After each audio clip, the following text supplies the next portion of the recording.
Hello friends, आज हम फिर एक बार आपके सामने फ्लावर मेकिंग का चैप्टर शुरू करने जा रहे हैं। ये है कि इस वीडियो आपको काफ़ी टाइम बाद मिलती है, लेकिन इसमें सब ऑथेंटिक ही होता है। आपको 10 चैनल में आप 10 तरह से पढ़ते हैं, लेकिन इस चैनल में आप जो पढ़ेंगे आपको बुक्स में मिलेगा। तो आज हम लोग शुरू करते हैं अपना new chapter, flower making. Flower making, पुष्प सज्जा, ये बहुत इम्पॉर्टेंट चैप्टर है। इससे हमेशा दो से तीन क्वेश्चन हमेशा टीजीटी के पेपर में देखे आते हैं और लास्ट ईयर भी इससे क्वेश्चन आए थे। तो अब ये फ्लावर मेकिंग है क्या? ये एक ऐसी व्यवस्था है जहाँ हम अपने संवेगों को व्यक्त करते हैं। संवेग, जैसे हमें किसी से दोस्ती करनी है तो हमने पीला फूल दे दिया, किसी को प्रेम का इजहार कर रहे हैं तो हमने रेड उसे फ्लावर दे दिए। तो ये हमारे संवेगों को व्यक्त करते हैं। आजकल क्या होता है, हल्दी का भी अगर फंक्शन है तो जो ब्राइडल होती है उसको भी आप लोग फ्लावर से, उसे फ्लावर्स से आप उसे डेकोरेट कर देते हैं पूरा। फ्लावर्स के ही उसे गहने वहने सब पहना देते हैं। तो आज ये इसी चैप्टर पे है, फ्लावर मेकिंग, और ये चैप्टर काफ़ी बड़ा है। इसका नाम जितना ईजी है तो ये ईजी चैप्टर है नहीं। तो आज हम लोग बात करते हैं फ्लावर मेकिंग की। सबसे पहले हम ये जानते हैं कि फ्लावर मेकिंग का अर्थ होता क्या है। तो फ्लावर मेकिंग का अर्थ होता है विचार पूर्वक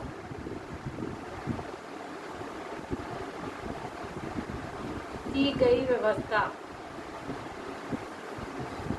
क्या होता है? विचार की गई व्यवस्था। वैसे भी हम जब भी कभी कोई भी डेकोरेशन का काम करते हैं, कोई भी मैनेजमेंट करते हैं, क्योंकि हम इसे होम मैनेजमेंट के अंतर्गत पढ़ रहे हैं, ये चैप्टर होम मैनेजमेंट के अंतर्गत आता है। तो अगर हम कोई भी मैनेजमेंट करते हैं तो हम लोग बड़ा सोच समझ के करते हैं। ऐसा तो नहीं होता है कि हम फ्लावर मेकिंग में कहीं भी फूल कुछ भी गमले में लगा दें, ऐसा नहीं होता है। तो हम इसका मतलब ही क्या हुआ, विचार पूर्वक की गई व्यवस्था। अब ये आई कहाँ से, किसने इसको शुरुआत किया? हमारी हिस्ट्री ऐसी है कि अगर कोई भी चीज़ आई है तो वो पुराने समय से ही आई है। तो ये कहाँ से आई है? ये आई है चीन के बौद्ध भिक्षुओं के द्वारा। किसके द्वारा आई है? चीन के बौद्ध भिक्षुओं के द्वारा आई है। वो लोग क्या करते थे, अपने मंदिरों में पुष्प सज्जा करते थे अपने भगवान को खुश करने के लिए। लेकिन इसका जो विस्तार है, इसको जो फैलाया है, वो किसने फैलाया है? जापान ने फैलाया है। किसने फैलाया है? जापान ने इसका विस्तार किया है।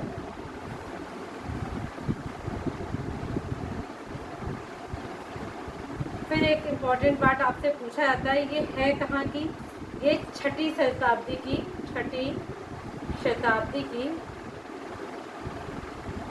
पुष्प सज्जा है। इसमें आपके 2-3 पॉइंट यही क्लियर हो गए, और ये सब वही पॉइंट है जो आपके पेपर में आते रहते हैं। पूछा जाता है फ्लावर मेकिंग कब की सज्जा है, कौन सी शताब्दी की? तो ये छठी शताब्दी की पुष्प सज्जा है। अब हम इसके थोड़ा सा आगे इसको समझेंगे कि ये होती कितने प्रकार की है। तो पुष्प सज्जा को हम 3 तरह से बांटते हैं। पुष्प सज्जा को हम 3 तरह से बांटते हैं।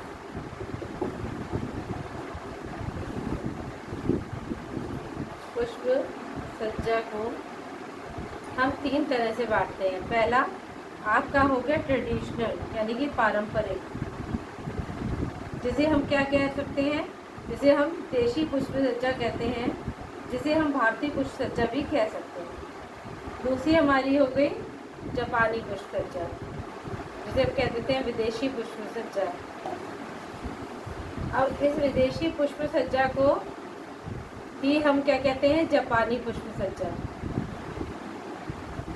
इसका एक एक पॉइंट लिखते नोट करते चलिएगा, क्योंकि मेरा बोर्ड जो है वाइट बोर्ड है, मैं इसे रब करती हुई चलूँगी तो आप लोग के लिए थोड़ा परेशानी हो जाएगी, इसलिए आप लोग भी सब लिखते हुए चलिएगा। तो ये हो गई जापानी पुष्प सज्जा। और इसे हम क्या कहते हैं? इसे हम कहते हैं लटकती हुई पुष्प सज्जा। लटकती हुई पुष्प सज्जा। तीसरी होती है हमारी आधुनिक। तीसरी हमारी क्या होती है? आधुनिक। और आधुनिक में क्या होता है? ये 20वीं शताब्दी की सज्जा है। कौन सी शताब्दी की है? 20वीं शताब्दी की पुष्प सज्जा है। अगर हम इसको कहें कि ये जो हमारा ट्रेडिशनल है यानी कि पारंपरिक है और ये जो आपका है विदेशी पुष्प सज्जा, इन दोनों का ये क्या है, इन दोनों का ये मिश्रण है। मतलब आपको आधुनिक में पारंपरिक के भी गुण मिलेंगे और विदेशी भी होंगे। विदेशी से मतलब जैसे विदेशी में बहुत हल्के हल्के फूलों का, नाजुक फूलों का यूज़ होता है, तो उस तरह की सज्जा आपको आजकल देखने को मिलती है। तो आधुनिक वाली सज्जा क्या है, पारंपरिक और विदेशी पुष्प सज्जा की मिली हुई। ठीक है, तो हमने ये जाना कि पुष्प सज्जा को हमने 3 भागों में डिवाइड किया था, पारंपरिक, विदेशी और आधुनिक। पारंपरिक में क्या था, देशी और भारतीय 2 तरह है, इसको हम कह सकते हैं। विदेशी पुष्प शैली को हम लोग क्या कहते हैं, जापानी पुष्प सज्जा, लटकती हुई पुष्प सज्जा और पूर्व देशी सज्जा, ये सब इसी के नाम है। कभी आपसे विदेशी पुष्प सज्जा करके पूछ लिया जाता है, कभी लटकती हुई पुष्प सज्जा और कभी पूर्व देशी, तो कंफ्यूज मत होइएगा, इन तीनों के ही नाम है। फिर तीसरी हमारी आ गई आधुनिक, 20वीं शताब्दी सज्जा, जो दोनों का मिक्सचर है, ट्रेडिशनल का भी और विदेशी पुष्प सज्जा का भी। अब हम लोग जानेंगे कि विदेशी पुष्प सज्जा की ही इसमें बात करी गई है कि इसमें क्या क्या होता है। अब हम लोग आते हैं विदेशी पुष्प सज्जा पे, और हमें क्या पढ़ना है, विदेशी पुष्प सज्जा। विदेशी पुष्प सज्जा में क्या होता है, इसमें 4 टर्म आते हैं। पहला आता है आपका रीका, दूसरा आता है आपका अशोका, तीसरा आता है आपका मोरिबाना और चौथा आता है आपका नाजीरे। अब हम इन सब के बारे में एक एक करके पढ़ते चलेंगे। रीका क्या होता है, रीका होता है लंबा पात्र और लंबी टहनी। इसमें किस पे जोर दिया जाता है, लंबा पात्र और लंबी टहनी पर जोर दिया जाता है। रीका में लंबा पात्र लंबी टहनी के पीछे मानने की विशेषता ये है कि बहुत भिक्षु पहले ये सोचते थे कि मंदिर की जो लंबाई होती होगी वो ज़्यादा होती होगी, इसीलिए लंबे टहनी, लंबे पात्र और फूलों का यूज़ किया जाता था। शोका क्या होती है, शोका में ये 15वीं शताब्दी की पुष्प सज्जा होती है, 15वीं शताब्दी की पुष्प सज्जा कही जाती है। किसे, शोका को पुष्प सज्जा, इसको 15वीं शताब्दी कहते हैं। इसमें क्या होता है, कम लंबाई प्लस कम चौड़ाई वाले पात्रों की यह सज्जा होती है। तो इसमें लंबा पात्र लंबी टहनी लग रहा था, इसका बिल्कुल अपोजिट कम लंबा और कम चौड़ा इसमें हो रहा है। ठीक है, दूसरा, इसको ये सज्जा ऐसी होती है जो आप सेल्फ में कर सकते हैं। कहाँ कर सकते हैं, सेल्फ पे कर सकते हैं सज्जा, मेज पे कर सकते हैं क्योंकि छोटी होती है, आप इसे अलमारी पे अपनी कर सकते हैं। ठीक है, मोरीबाना क्या है, ये उथली हुई मतलब चौड़ी भी है सज्जा ये, प्लस उथले हुए पात्र पे सज्जा होती है मोरीबाना। ठीक है, चौड़ी और उथले हुए पात्र में सज्जा होती है। नाजीरे क्या होता है, नाजीरे होता है ये सबसे प्राचीन सज्जा है और इसमें भी पात्र लंबे होते हैं, इसमें भी पात्र लंबे होते हैं। तो अब हमने जाना कि विदेशी पुष्प सज्जा है जिसे हम जापानी शैली की पुष्प सज्जा कहते हैं, जिसको हम पूर्व देशी सज्जा कहते हैं, पूर्व देशी सज्जा कहते हैं और लटकती हुई सज्जा कहते हैं। उसके अंदर 4 टर्म आते हैं। ये सज्जाएं हैं रीका, शोका, मोरीबाना, नाजीरे। रीका क्या होता है, लंबा पात्र लंबी टहनी की सज्जा की जाती है। केवल उनका मानना ये था कि बहुत भिक्षु ये सोचते थे कि लंबा मंदिर है तो लंबे पात्र और लंबी टहनी वाले डेकोरेशन होनी चाहिए। शोका क्या है, ये 15वीं शताब्दी की पुष्प सज्जा है, इसमें कम लंबाई वाली और कम चौड़ाई वाली सज्जा की जाती है। ये आप सेल्फ में कर सकते हैं, मेज पे, अलमारी पे, ये छोटी छोटी सज्जा होती है जो आप छोटी छोटी जगह पे कर सकते हैं। मोरीबाना क्या हो गई, इसमें चौड़ी और उथले पात्रों का प्रयोग होता है, उथले पात्रों का प्रयोग होता है। ठीक है, नाजीरे ये सबसे प्राचीन सज्जा है और इसमें भी पात्र लंबे यूज होते हैं। अच्छा, आपके 3 टर्म आते हैं जापानी विदेशी सज्जा में ही। एक चीज़ और पूछी जाती है कि इकेबाना क्या है। 2 शब्द आते हैं, एक होता है इकेबाना और एक होता है टोकोनामा। ये 2 शब्द पूछे जाते हैं। इकेनामा क्या है, ये भी एक जापानी शैली का शब्द है और इसका मतलब होता है जीवित फूल। क्या होता है, जीवित फूल। और टोकोनामा क्या होता है, ये जो मंदिर होते थे, जैसे हम लोग के मंदिर है वैसे ही इन लोग के भी मंदिर होते थे और उसको नाम दे दिया जाता था टोकोनामा का। ठीक है, जापान में मंदिर को क्या कहते हैं, टोकोनामा। अब हम समझेंगे कि लाइनों का, पुष्प सज्जा में जो है 3 लाइनों का जिक्र होता है, जिसे हम कहते हैं शिन शो हाइकी। क्या कहते हैं, शिन शो हाइकी। और इससे लास्ट ईयर क्वेश्चन पूछा गया था, आई थिंक शिन पूछा गया था या शो पूछा गया था। तो 3 लाइनों का यूज होता है। अब ये 3 लाइनें होती कौन सी है, ये देखिए, इसका केंद्र ये, एक ये लाइन गई, एक ये लाइन और एक थोड़ी सी झुकी हुई। जो लंबी लाइन जाती है इसको हम कहते हैं शिन। क्या कहते हैं, शिन। इसको क्या कहते हैं, शो। और इसको कहते हैं हाइकी।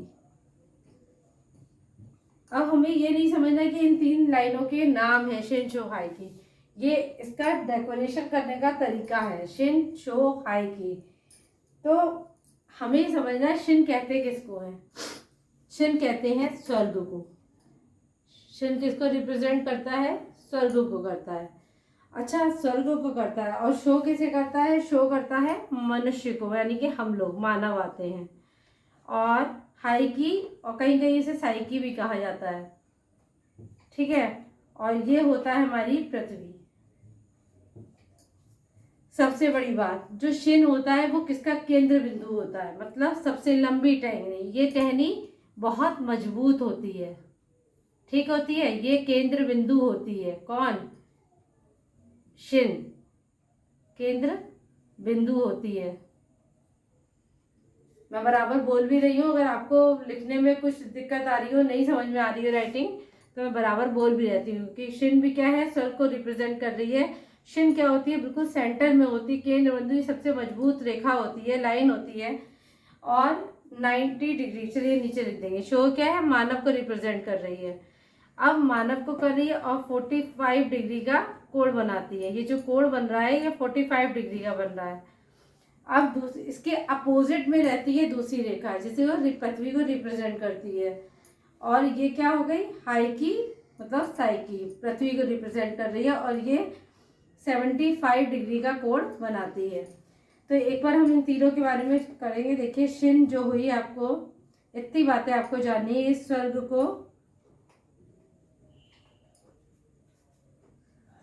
स्वर्ग को रिप्रेजेंट कर रही है। शिन क्या कर रही है, स्वर्ग को रिप्रेजेंट कर रही है। शिन क्या होती है, केंद्र बिंदु में रहने वाली रेखा रहती है। ये कहाँ होती है, केंद्र बिंदु पे होती है। ये सबसे मजबूत होती है और ये कितने डिग्री का कोण बनाती है, ये 90 डिग्री का कोण बनाती है। इतनी बातें आपने इसकी समझ ली। अब आपको पढ़ना है शो। शो क्या है, मानव को रिप्रेजेंट कर रही है, मानव को रिप्रेजेंट कर रही है और मानव को रिप्रेजेंट कर रही है और 45 डिग्री का कोण बनाती है। और क्या है, ये पहली रेखा से, यानी कि ये शिन से 3/4 होती है। कितनी होती है, शिन से 3/4 होती है। ठीक है, अब आ गया आपका हाइकी साइकी, जिसे हम पृथ्वी से रिप्रेजेंट कर रहे थे और ये 75 डिग्री पर होती है। अच्छा, इसमें जो 10 डिग्री का कोण पे इसका होता है कि अगर ये 10 डिग्री ज़्यादा भी हो सकता है और 10 डिग्री का अंतर रहता है। किसमें, शिन में। किसमें रहता है, 10 डिग्री का अंतर रहता है। तो इतनी बातें आपने फ्लावर मेकिंग के लिए जानी। अब हम इसका समझेंगे।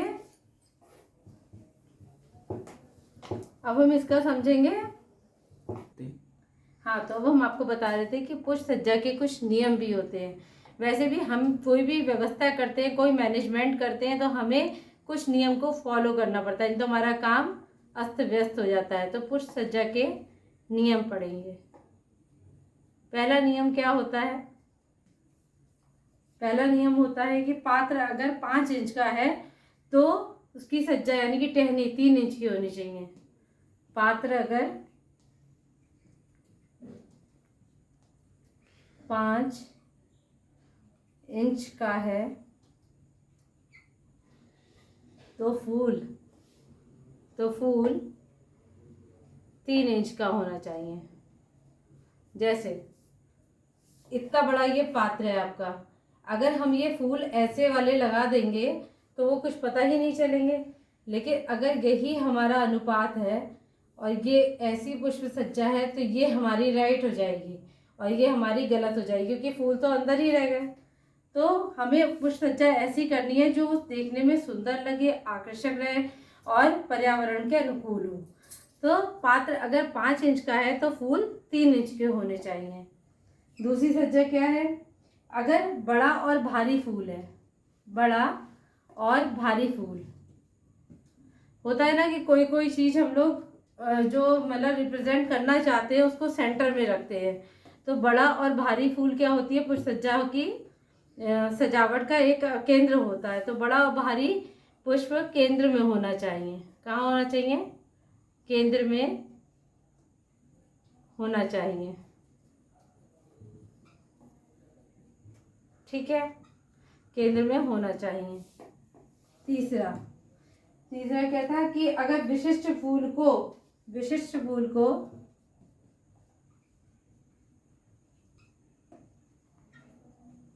अकेले ही रिप्रेजेंट करना चाहिए, अकेले ही दर्शाना चाहिए। ठीक है। चौथा, फूल का जो लुक है वो किस आकार में होना चाहिए, त्रिभुज रूप में होना चाहिए। किस में होना चाहिए, त्रिभुज रूप में होना चाहिए। हर फूल को सांस लेने की आवश्यकता होनी चाहिए। हर फूल को, अभी ऐसे ये लंबी लंबी सज्जा ये कर रहे हैं, ये ऐसे कर रहे हैं, तो हमने आपको इसको बताया पात्र का अनुकार।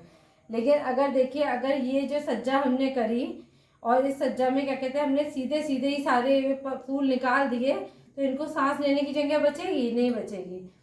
अगर हम कोई टहनी छोटी होगी, फिर उससे बड़ी होगी, फिर उससे बड़ी होगी, फिर उससे बड़ी होगी, उससे बड़ी होगी, तो ये हमारे सब फूल सांस भी ले पाएंगे और ये सज्जा अनुकूल भी होगी। तो हर फूल को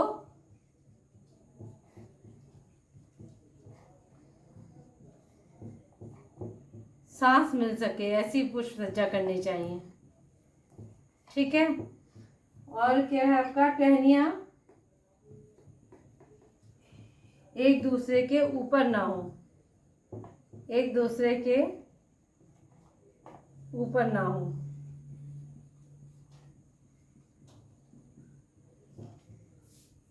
टहनियाँ उलझी नहीं होनी चाहिए, टहनियाँ उलझी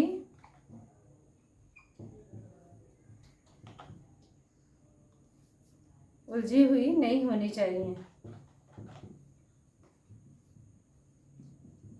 ठीक है, टहनियाँ कैसी नहीं होनी चाहिए, उलझी हुई नहीं होनी चाहिए। और पुष्प व्यवस्था, कोई भी चीज़ अगर नेचुरल होती है तो वो ज़्यादा अच्छी लगती है। तो पुष्प व्यवस्था कैसी होनी चाहिए, प्राकृतिक होनी चाहिए। कैसी होनी चाहिए, प्राकृतिक होनी चाहिए। तो हमने इसमें क्या क्या पढ़ा है कि पात अगर 5 इंच का है तो फूल 3 इंच का होना चाहिए और बड़ा और भारी पुष्प केंद्र में होना चाहिए। विश्व फूल जो होता है उसे अकेले ही हमने दर्शाना चाहिए। और इसकी जो व्यवस्था है, जो मैनेज करते हैं हम फूलों को, वो किस शेप में होना चाहिए, त्रिभुज के रूप में होना चाहिए। हर फूल को सांस मिल सके ऐसी व्यवस्था करनी चाहिए। टहनियाँ एक दूसरे से ऊपर नहीं होनी चाहिए, टहनियाँ उलझी हुई नहीं होनी चाहिए। और जो व्यवस्था है ये कैसी होनी चाहिए, प्राकृतिक होनी चाहिए। और हम लोग जब पुष्प व्यवस्था करते हैं तो कम से कम कितने फूलों का प्रयोग करते हैं, तो हम लोग 3 से 5, तो हम लोग क्या करते हैं,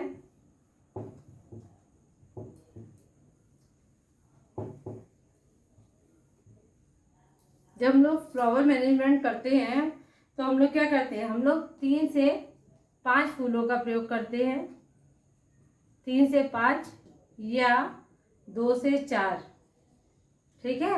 कहीं कहीं 2 से 4 भी आपकी बुक्स में लिखा है और कहीं कहीं 3 से 5 भी है। तो 2 से 4 या 3 से 5 फूलों का प्रयोग करते हैं। वैसे नॉर्मल है कि हम 3 फूलों का प्रयोग लेके करते हैं पुष्प सज्जा में, ठीक है। और क्या करते हैं हम लोग, और हम फूल आधारभूत स्थितियों में ऐसी कल्पना करते हैं कि फूल आधारभूत मतलब बेसिक से हो। तो फूल आधारभूत